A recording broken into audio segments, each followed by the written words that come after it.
3. You will hear a number of different recordings, and you will have to answer questions on what you hear. There will be time for you to read the instructions and questions, and you will have a chance to check your work. All the recordings will be played once only. The test is in 4 sections. Write all your answers in the listening question booklet. At the end of the test, you will be given 10 minutes to transfer your answers to an answer sheet. Now turn to section 1 of your question booklet.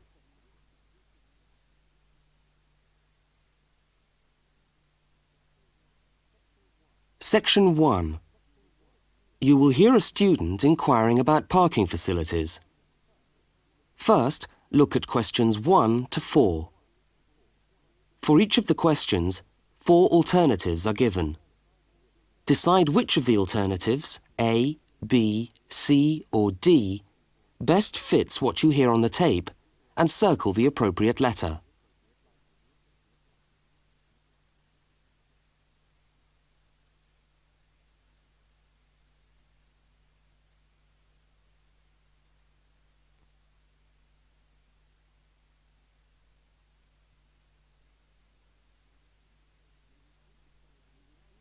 You will see that there is an example which has been done for you.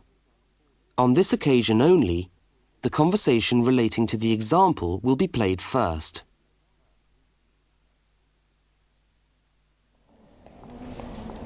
How do you come to the university each day? Train or bus, or do you have a car? Oh, I always walk. I haven't got a car, and anyway, I live quite close.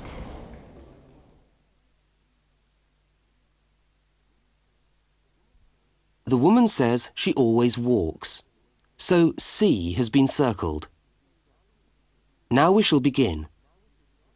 You should answer the questions as you listen, because you will not hear the recording a second time.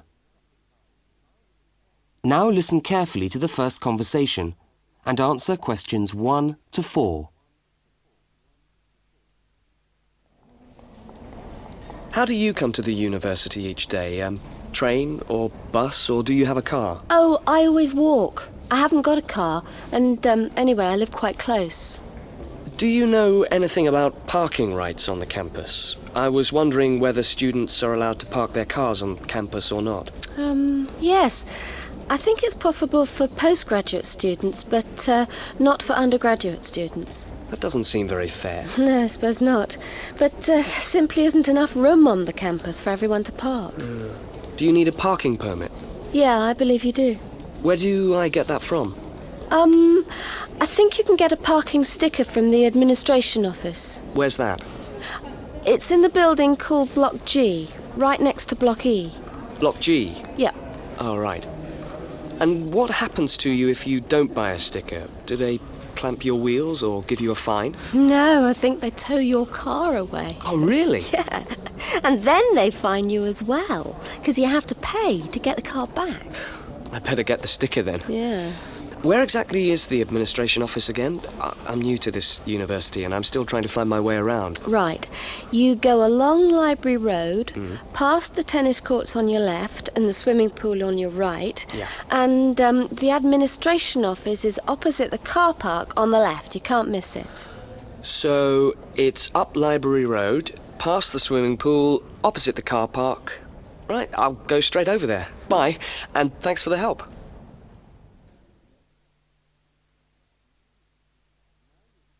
Now you have some time to look at questions 5 to 12.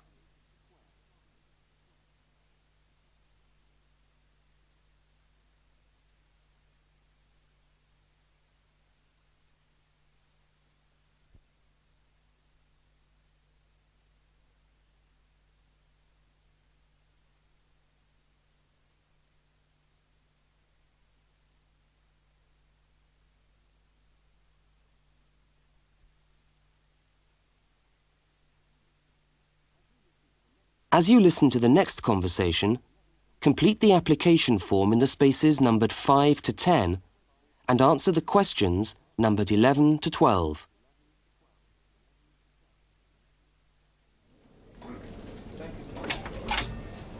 Good morning. Can I help you? Yes, I was told to come over here to get a parking sticker. Is this the right place? Yes, it is. Are you a postgraduate student? Yes, I am. Okay. Well, I'll just need to take some details. Your name? Richard Lee. That's spelt L-E-E. Richard Lee. And the address? Flat 13, 30 Enmore Road. How do you spell Enmore? Oh, E-N-M-O-R-E. And that's in the suburb of Newport. N-E-W-P-O-R-T.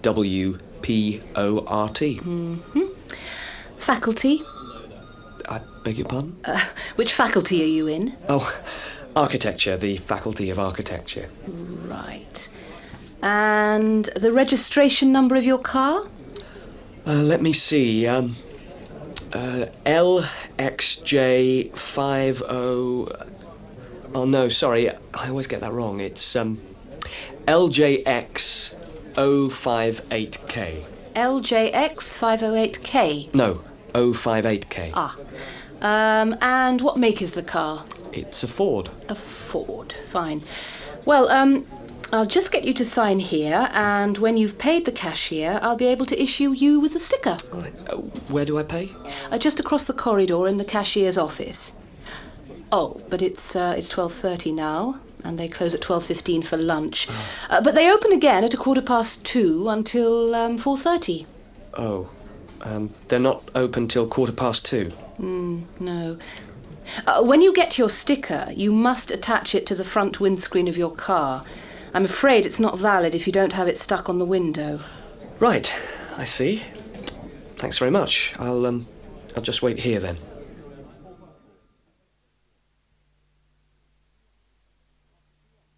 That is the end of section 1. You now have half a minute to check your answers.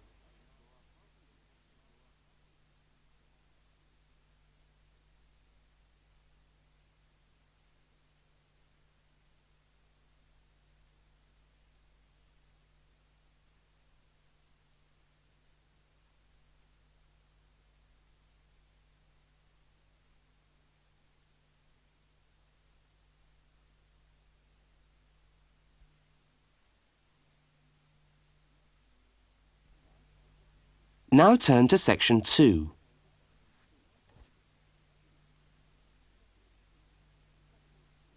Section 2. You will hear a talk given by a guide showing a group of people round a museum. First, you have some time to look at questions 13 to 18.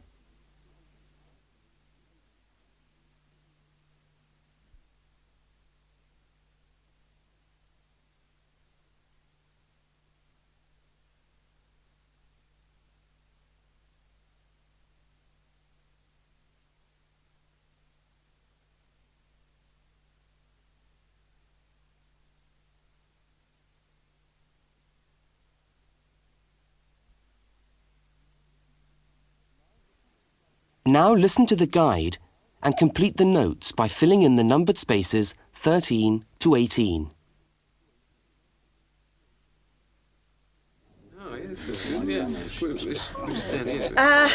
Good morning, everyone, and welcome to the Maritime Museum. Now, before we commence our tour, I'd just like to tell you a little bit about the history of the museum. As you can see, it's a very modern building, built in the postmodern style, and it was in fact opened by the Prime Minister of Australia in November 1991. It's been designed with a nautical flavour in mind, to remind us of our links with the sea. But the museum isn't only housed in this building. There are a number of historic ships docked outside in the harbour which form part of the museum, and which you are also free to visit. And we'll be coming to them shortly. I'd just like to point out one or two things of general interest while we're here. Handicapped toilets are located on this floor, and the door shows a wheelchair. The cloakroom, where you can hang your coat or leave your bags, is just behind us here. The Education Centre is on the top floor, and there's a good little library in there which you might like to use. Follow the signs to the Education Centre. You'll see a lot of little green arrows on the wall. The green arrows will take you there. The information desk, marked with the small letter I on your plan, is located right here in the foyer. So if you get separated from your friends, I suggest you make your way back to the information desk because we'll be returning to this spot at the end of the tour. All right? Now, if you look out this window, you should be able to see where the museum's ships are docked. If you want to go on a tour of the old ship, the Vampire, she's docked over there, and you should meet outside on the quay. However, a word of warning. I don't recommend it for the grandmas and grandpas because there are lots of stairs to climb. Right now, let's move on. Oh, I almost forgot to give you the times for that tour. Now, tours of the Vampire run on the hour, every hour, all right? Now look at questions 19 to 23.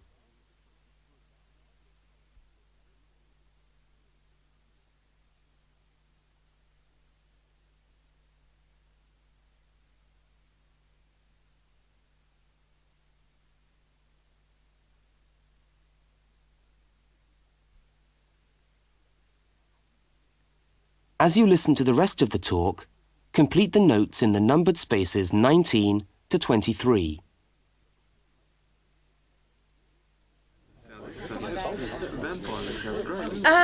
Let's take a walk around the museum now. The first room we're coming to is the theatre.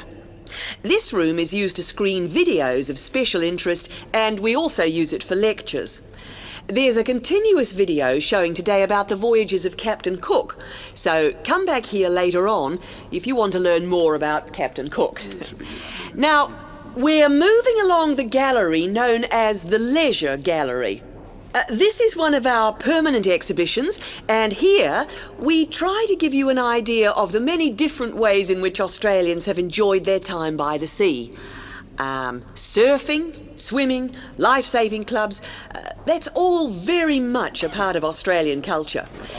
At the end of this section, we'll come to the picture gallery, where we've got a marvellous collection of paintings, all by Australian artists. I think you can buy reproductions of some of these paintings in the museum shop. They're well worth a good look. Now, we're coming to the Members' Lounge. Now, as a member of the museum, you would be entitled to use the Members' Lounge for refreshments. Membership costs $50 a year or $70 for all the family. So it's quite good value because entry to the museum is then free. And down at the far end of this floor, you'll find the section which we've called Passengers and the Sea. In this part of the museum, we've gathered together a wonderful collection of souvenirs from the old days when people travelled by ship.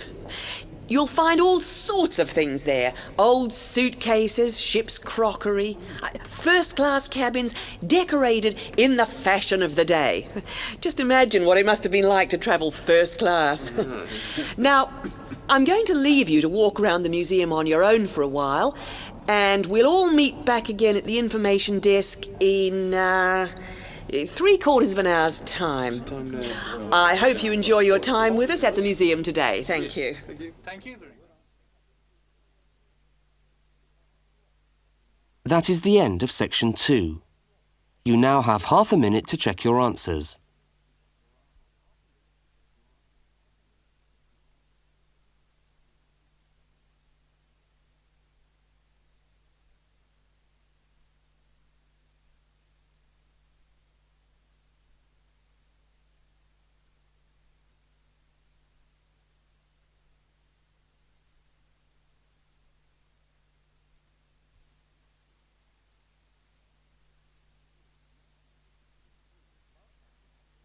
Now turn to section 3.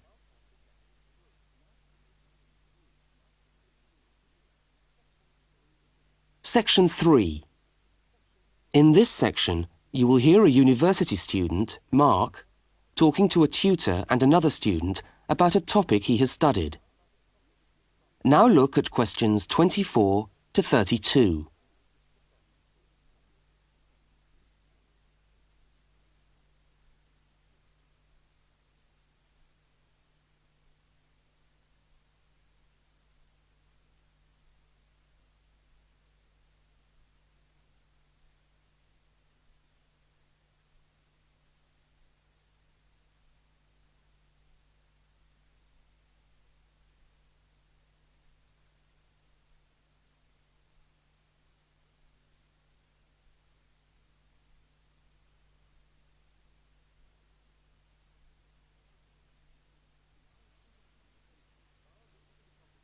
Now listen to the conversation and answer questions 24 to 32.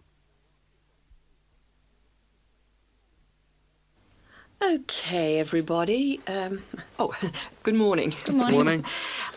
It's Mark's turn to talk to us today, so Mark, I'll ask you to get straight down to business. All right. Now, following on from what we were discussing last week in Susan's tutorial on approaches to marketing, you were going to give us a quick rundown on a new strategy for pricing, which is now being used by many large companies, known as revenue management, before we go on to your actual tutorial paper on sales targets.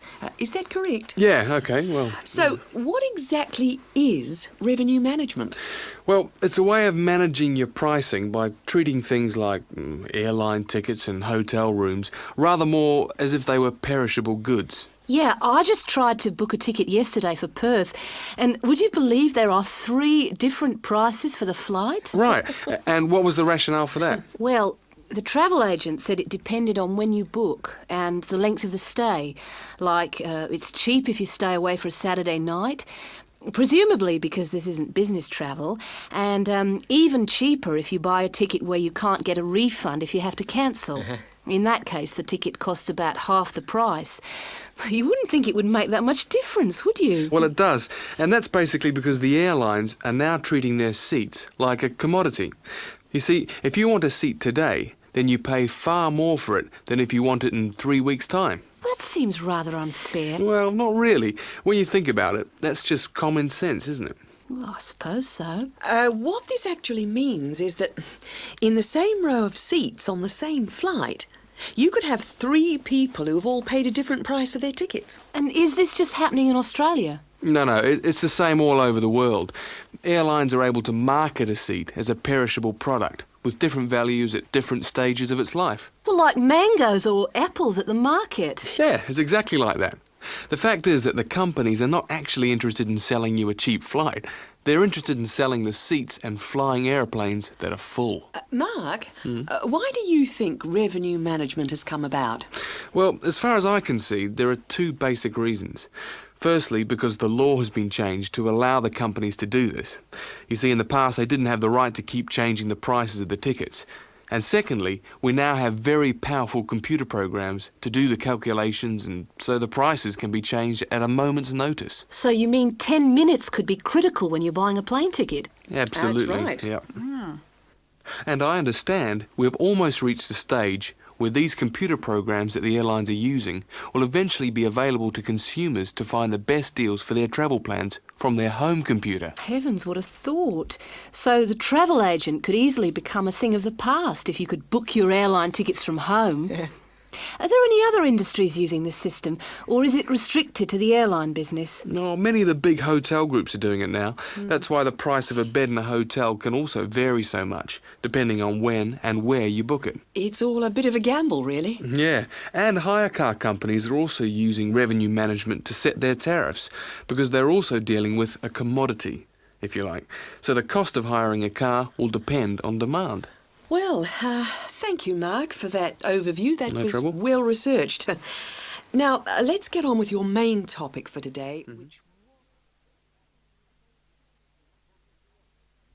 That is the end of section 3.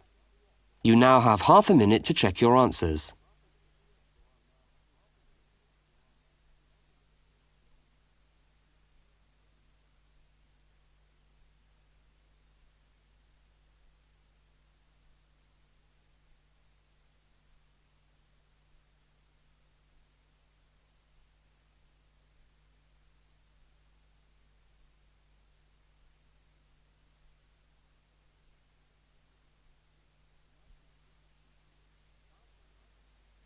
Now turn to section 4.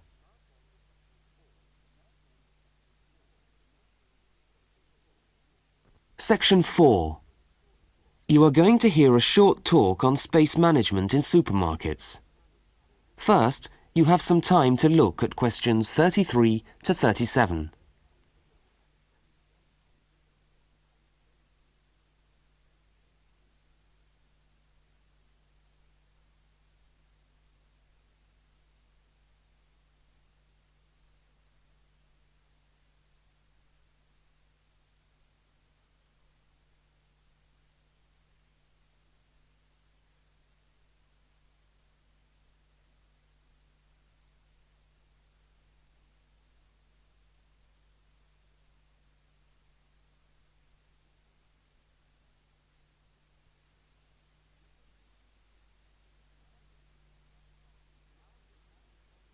Now listen to the first part of the talk and complete the table by filling in the numbered spaces 33 to 37.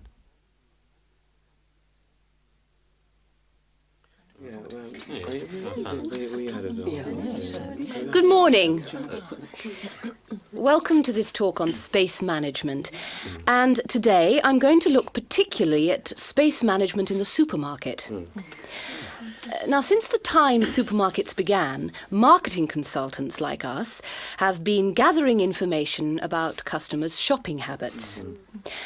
To date, various research methods have been used to help promote the sales of supermarket products. There is, for example, the simple and direct questionnaire, which provides information from customers about their views on displays and products, and then helps retailers make decisions about what to put where. Another method to help managers understand just how shoppers go around their stores are the hidden television cameras that film us as we shop and monitor our physical movement around the supermarket aisles.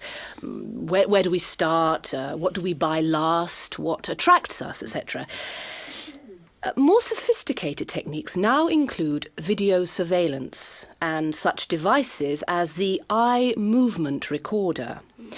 This is a device which shoppers volunteer to wear taped into a headband and which traces their eye movements as they walk around the shop, recording the most eye-catching areas of shelves and aisles. But with today's technology, space management is now a highly sophisticated method of manipulating the way we shop to ensure maximum profit. Supermarkets are able to invest millions of pounds in powerful computers which tell them what sells best and where. Now, an example of this is Spaceman, which is a computer program that helps the retailer to decide which particular product sells best in which part of the store. Now, Spaceman works by receiving information from the electronic checkouts, where customers pay, on how well a product is selling in a particular position. Spaceman then suggests the most profitable combination of an article and its position in the store. Now you have some time to look at questions 38 to 42.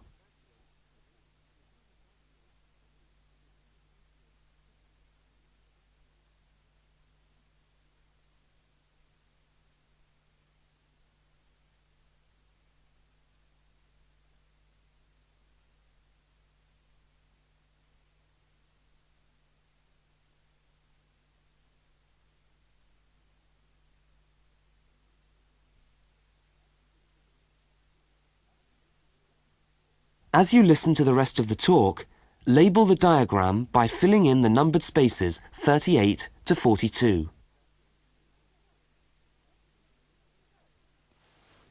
So, let's have a look at what we know about supermarkets and the way people behave when they walk down the aisles and take the articles they think they need from the shelves. Now, here's a diagram of one supermarket aisle and 2 rows of shelves. Here's the entrance at the top left-hand corner. Now, products placed here at the beginning of aisles don't sell well. In tests, secret fixed cameras have filmed shoppers' movements around a store over a 7-day period. When the film is speeded up, it clearly shows that we walk straight past these areas on our way to the centre of an aisle. Items placed here just don't attract people. When we finally stop at the centre of an aisle, we pause and take stock, casting our eyes along the length of it. Now, products displayed here sell well and do even better if they're placed at eye level so that the customer's eyes hit upon them instantly. Products here are snapped up, and manufacturers pay a lot for these shelf areas, which are known in the trade as hotspots. Naturally, everyone wants their products to be in a hotspot. But the prime positions in the store are the ends of the aisles, otherwise known as gondola ends. Now, these stand out and grab our attention. For this reason, many new products are launched in these positions, and manufacturers are charged widely varying prices for this privileged spot. Also, the end of an aisle may be used for promoting special offers, which are frequently found waiting for us as we turn the corner of an aisle. Well, now, eventually, of course, we have to pay. Any spot where a supermarket can be sure we are going to stand still and concentrate for more than a few seconds is good for sales. That's why the shelves at the checkout have long been a favourite for manufacturers of chocolates.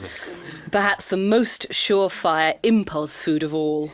I agree. I think that's very... Yes, I would... That is the end of section 4. You now have half a minute to check your answers.